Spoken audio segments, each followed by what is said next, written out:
ডাকসু ছাড়া আর কোথাও ভোট দিতে পারি নাই।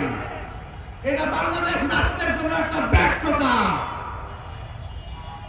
গণভোটে হাত দেওয়ার মাধ্যমে আমরা জুলাইয়ের আকাঙ্ক্ষা বাস্তবায়ন করব।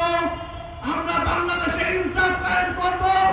গোলামীর জিনজির ভেঙে বাংলাদেশে আবার নতুন করে আজাদী কায়েম হবে।